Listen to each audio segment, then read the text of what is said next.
بسم اللہ الرحمن الرحیم لا اقسم بهذا البلد وانت حل بهذا البلد ووالد وما ولد لقد خلقنا الانسان فی کبد۔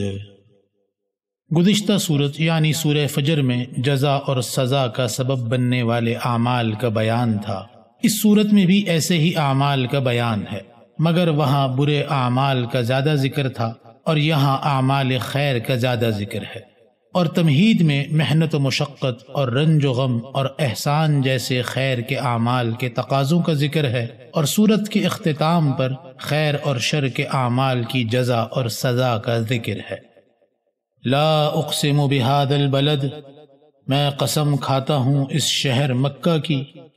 اب قسم کے جواب سے پہلے حضرت صلی اللہ علیہ وسلم کے حق میں تسلی کے لیے ایک بشارت دی گئی، وَأَنْتَ حِلٌّ بِهَذَا الْبَلَدِ، اور آپ کے لیے اس شہر میں لڑائی حلال ہونے والی ہے۔ چنانچہ فتح مکہ کے روز آپ کے لیے قتال جائز کر دیا گیا تھا اور حرم کے احکام باقی نہ رہے تھے۔ وَوَالِدٍ وَمَا وَلَدَ، اور قسم ہے باپ کی اور اولاد کی، یعنی ساری اولاد کے باپ حضرت آدم علیہ السلام ہیں، اس لیے حضرت آدم اور بنی آدم سب کی قسم ہوئی۔ اب آگے قسم کا جواب ہے، لقد خلقنا الانسان فی کبد، کہ ہم نے انسان کو بڑی مشقت میں پیدا کیا ہے۔ چنانچہ عمر بھر اکثر اوقات کبھی مرض میں، کبھی رنج میں اور کبھی فکر میں مبتلا رہتا ہے، اور اس کا تقاضا تو یہ تھا کہ انسان میں عاجزی اور انکساری پیدا ہوتی اور اپنے آپ کو قضاء اور قدر کے حکم کا پابند سمجھ کر اللہ کے حکم کی تعمیل کرتا اور اس کی رضا کا طلبگار ہوتا۔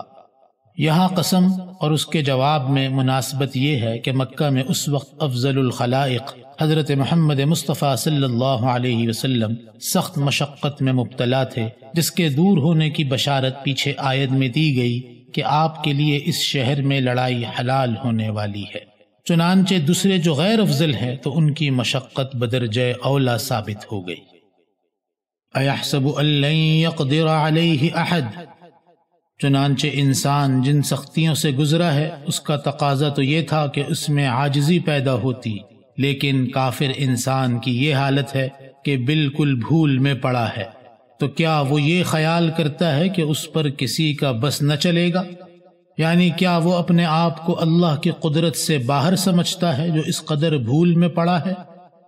یقول اہلکت مالا لبدا، کہتا ہے کہ میں نے اتنا زیادہ مال خرچ کر ڈالا، یعنی ایک تو شیخی بھگارتا ہے، پھر رسول سے دشمنی، اسلام کی مخالفت اور گناہ کے کاموں میں خرچ کرنے کو ہنر سمجھتا ہے، پھر جھوٹ بھی بولتا ہے کہ اس مال کو بہت زیادہ بتلاتا ہے۔ اَيَحْسَبُ أَن لَّمْ يَرَهُ أَحَدٌ، کیا وہ یہ خیال کرتا ہے کہ اس کو کسی نے دیکھا نہیں؟ یعنی اللہ تعالیٰ نے تو دیکھا ہے اور وہ جانتا ہے کہ گناہ میں خرچ کیا ہے، اس لیے اس پر سزا دے گا، اور اللہ نے مال کی مقدار بھی دیکھی ہے جو اتنی زیادہ نہیں ہے جتنی کا وہ لوگوں کو یقین دلانا چاہتا ہے۔ یہ حال مطلق کافر کا ہے کہ اس وقت آپ صلی اللہ علیہ وسلم کے مخالفوں کی یہی باتیں اور یہی احوال تھے۔ غرض ایسا شخص نہ تو مصائب سے متاثر ہوتا ہے اور نہ ان نعمتوں سے جس کا ابھی آگے بیان آ رہا ہے۔ أَلَمْ نَجْعَلْ لَهُ عَيْنَيْنِ وَلِسَانًا وَشَفَتَيْنِ، کیا ہم نے اس کو دو آنکھیں اور زبان اور دو ہونٹ نہیں دیے؟ وَهَدَيْنَاهُ النَّجْدَيْنِ، اور پھر ہم نے اس کو خیر اور شر کے دونوں رستے بتلا دیے تاکہ نقصان کے راستے سے بچے، نفع اور فائدہ کے رستے پر چلے۔ فَلَاقْتَحَمَ الْعَقَبَةَ، سو اس قدر انعامات اور ہدایت کے اسباب کا تقاضا بھی یہ تھا کہ وہ اللہ کے احکام کا تابع ہوتا، مگر وہ شخص دین کی گھاٹی میں سے ہو کر نہ نکلا۔ عقبہ پہاڑ کی بڑی چٹان کو بھی کہتے ہیں، اور دو پہاڑوں کے درمیانی رستے کو یعنی گھاٹی کو بھی عقبہ کہا جاتا ہے۔ یہاں دین کے کاموں کو گھاٹی اس لیے کہا کیونکہ دین کے کام پہاڑ کی گھاٹی کی طرح نفس پر بہت مشکل اور دشوار ہوتے ہیں۔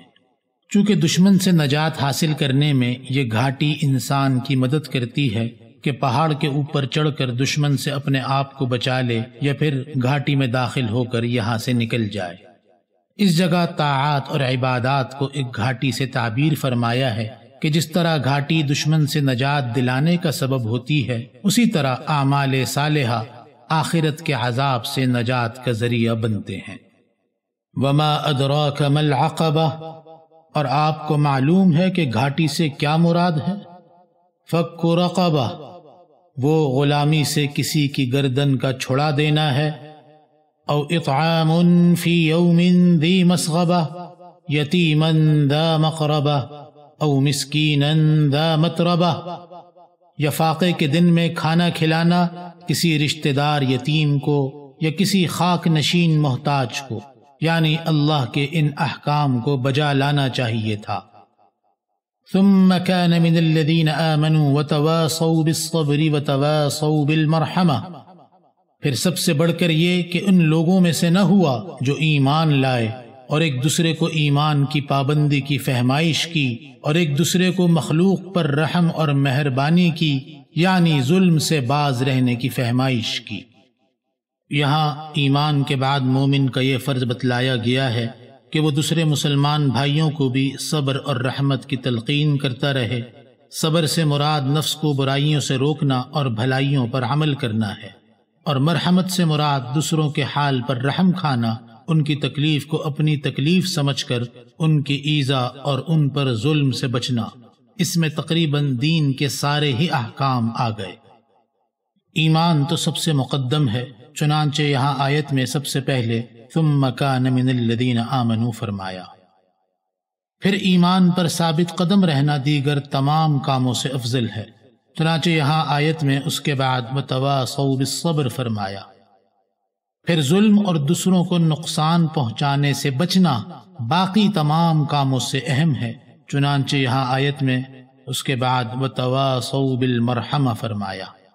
اور پھر ان اعمال کا درجہ ہے جو پیچھے فک رقبہ سے ذا متربہ تک بیان ہوئے ہیں۔ مطلب یہ ہے کہ تمام اصول اور فروع میں اطاعت کرنی چاہیے۔ اب آگے اہل ایمان کی جزا کا بیان ہے۔ اولئک اصحاب المیمنہ، یہی لوگ سیدھے ہاتھ والے ہیں جن کی تفصیل سورہ واقعہ میں ہے۔ یہاں اس آیت میں مطلق اہل ایمان، خواص اور عوام سب مراد ہیں۔ اب آگے ان کے مد مقابل کا بیان ہے۔ والذین کفروا بآیاتنا هم اصحاب المشأمہ، اور جو لوگ ہماری آیتوں کے منکر ہیں، یعنی خود اصولوں ہی میں مخالف ہیں، فروعی باتوں کا تو کیا کہنا، وہ لوگ بائیں ہاتھ والے ہیں۔ علیہم نار مؤصدہ، ان پر آگ محیط ہوگی، یعنی انہیں آگ گھیرے ہوئے ہوگی جس کو بند کر دیا جائے گا، یعنی دوزخیوں کو دوزخ میں بھر کر آگے سے دروازہ بند کر دیں گے، کیونکہ خلود یعنی ہمیشہ وہاں رہنے کی وجہ سے پھر کبھی بھی وہاں سے نکلنا تو ملے گا ہی نہیں۔